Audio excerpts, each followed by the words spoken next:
जय श्री गणेश दोस्तों। हमारी आज की कहानी का नाम है किस्मत। कहानी अच्छी लगे तो प्लीज चैनल को सब्सक्राइब कर लीजिएगा। अब शुरू करते हैं कहानी। एक बार कह दिया कि मुझे दूध नहीं पीना है तो आपको सुनाई नहीं दिया। सुनाई देगा भी कैसे। सौतेली जो ठहरी 14 वर्षीय निसी दूध का गिलास फेंकते हुए कुमुद पर चिल्लाई।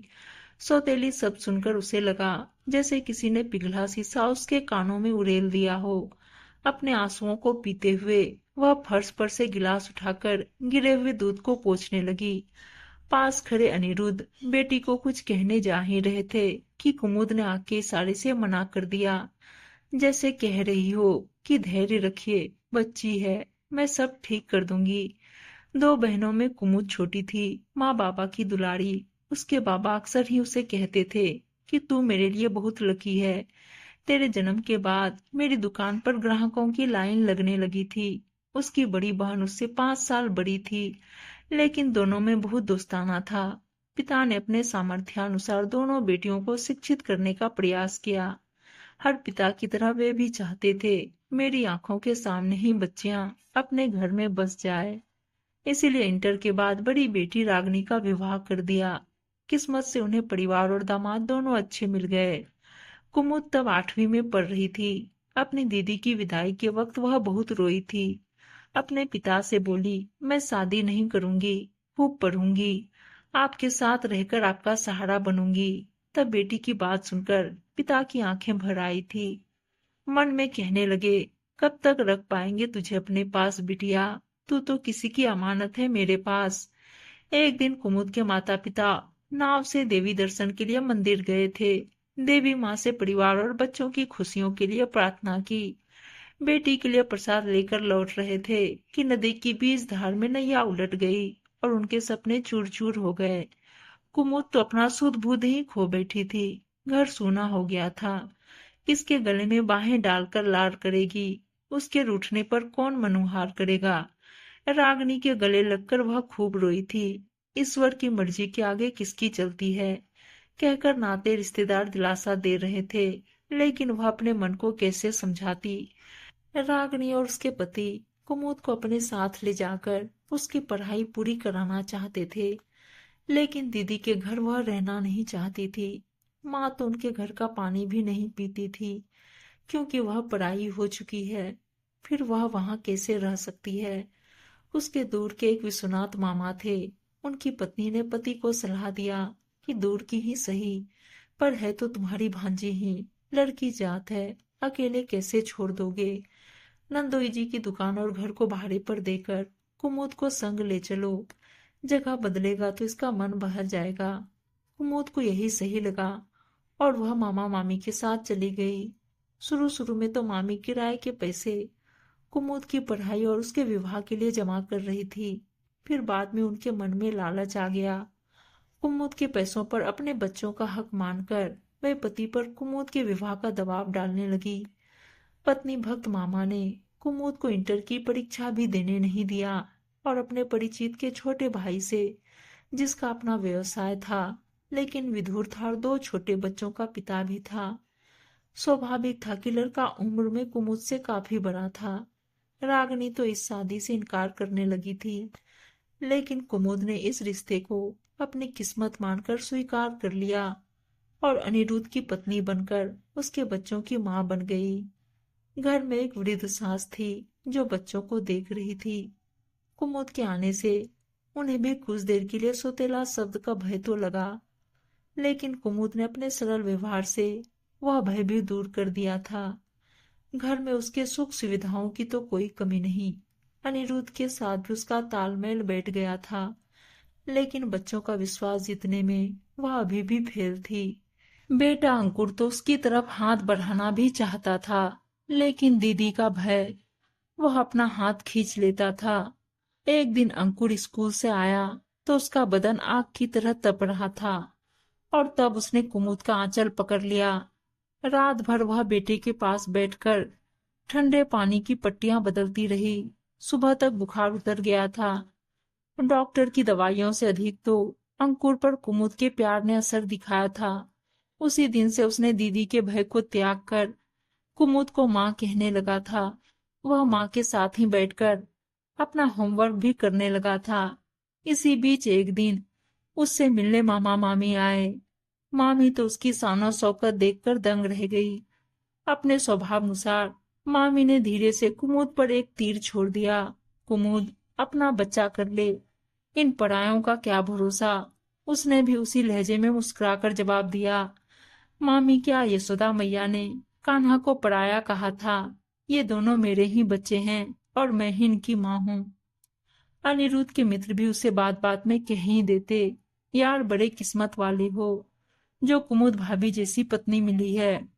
अनिरुद्ध की माताजी भी बेटे का घर बसा देखकर संतुष्ट थी और एक दिन उन्होंने सोए सोए ही हमेशा के लिए अपनी आंखें मूंद ली। एक दिन स्कूल से खबर आई कि निशी स्कूल में बेहोश हो गई है। कुमुद तो दौड़ पड़ी। डॉक्टर ने चेकअप करके बताया कि कमजोरी है और कैल्शियम की भी कमी है। इसलिए वह निशी को दूध पीने के लिए कह रही थी, जिसके लिए निशी ने उसे दुत्कार दिया था। समय अपने पंख लगाकर उड़ता गया। अंकुर 9वीं कक्षा में आ गया और निशी कॉलेज में। निशी पहले से बहुत शांत हो गई थी, लेकिन अभी भी वह कुमुद को माँ के रूप में स्वीकार नहीं कर पा रही थी। कुछ महीनों से वह अपना खाली समय अपने से सीनियर प्रशांत के साथ बिताने लगी थी। प्रशांत देखने में हैंडसम था और रईस परिवार से ताल्लुक रखता था। उसके पिता उस कॉलेज के ट्रस्टी थे। ऐसे में निशी का उसकी ओर आकर्षित होना स्वाभाविक सी बात थी। घर आकर भी वह घंटों फोन पर लगी रहती। कुमुद को बेटी के रंग ढंग देखकर शक तो होता, लेकिन कुछ पूछने की हिम्मत नहीं जुटा पा रही थी।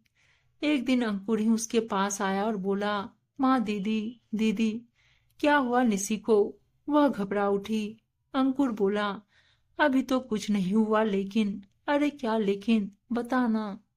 कुमुद दोनों हाथों से उसे झकझोरते हुए पूछने लगी। तब अंकुर ने बताया कि उसके दोस्त का बड़ा भाई दीदी के ही कॉलेज में पढ़ता है। उसी ने बताया है कि दीदी जिस लड़के के साथ घूमती है वह रईस बाप की बिगड़ी औलाद है। और बस अंकुर, मैं सब समझ गई। तू निशी या पापा से अभी कुछ नहीं कहना। मैं कल ही कॉलेज जाकर सब ठीक करती हूँ, कहकर वह कल की योजना बनाने लगी। दोनों बच्चों और अनिरुद्ध के जाते ही वह कॉलेज गई और प्रिंसिपल सर को पूरी बात बताई। प्रिंसिपल सर ने भी उसे बताया कि प्रशांत तो ट्रस्टी का बेटा है। वह तो टाइम पास करने ही कॉलेज आता है, लेकिन उसके चक्कर में निशी बहुत क्लासेज मिस कर रही है। फिर उन्होंने कुमुद को आश्वासन दिया कि आप निश्चिंत होकर घर जाइए, मैं सब ठीक कर दूंगा। फिर उन्होंने निशी को अपने केबिन में बुलाया और प्रशांत की सच्चाई उसके सामने रख दी। पहले तो उसे विश्वास ही नहीं हुआ। बाद में उसकी अन्य सहेलियों ने बताया कि तू तो नई है निशी, लेकिन हम तो उसे स्कूल से जानते हैं। खुद तो पढ़ता नहीं और दूसरों को भी पढ़ने नहीं देता।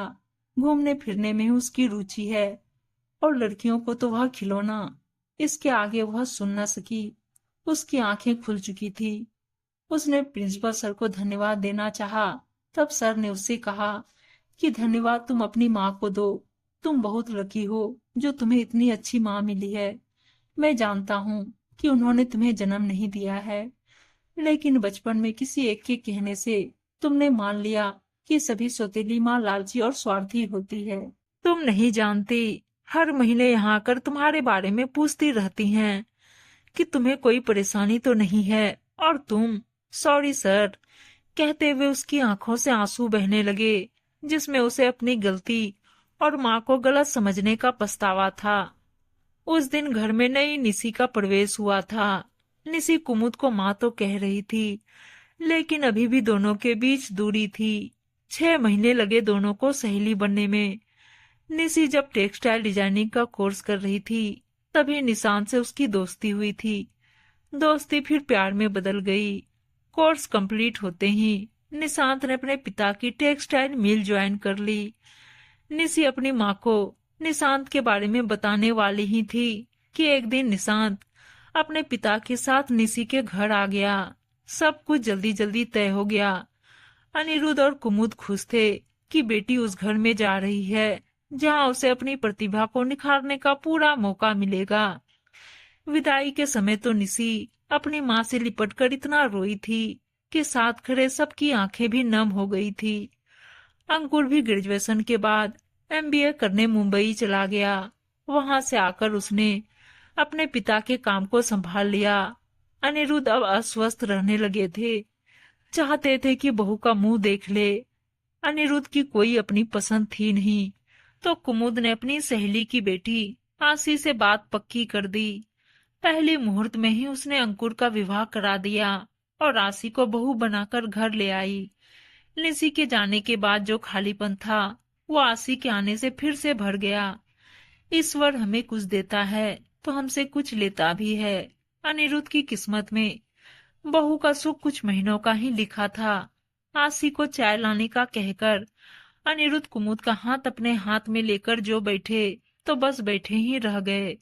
उनकी आंखें खुली ही रह गई और कुमुद की मांग गुजर गई। जाने वाले चले जाते हैं और कुछ दिनों में जीवन पूर्ववत हो जाता है। अब तो आशी भी अंकुर का हाथ बटाने लगी थी और कुमुद कुमुद राजरानी बन गई थी। उसकी गोद में अंकुर का बेटा होता और कंधे पर निशी की बेटी बैठती। उनके साथ खेलते हुए वह अपनी किस्मत पर रस करती। उम्मीद है दोस्तों कहानी अच्छी लगी होगी और अच्छी अच्छी कहानियां सुनने के लिए चैनल को सब्सक्राइब और वीडियो को लाइक शेयर जरूर कर दीजिएगा। धन्यवाद दोस्तों।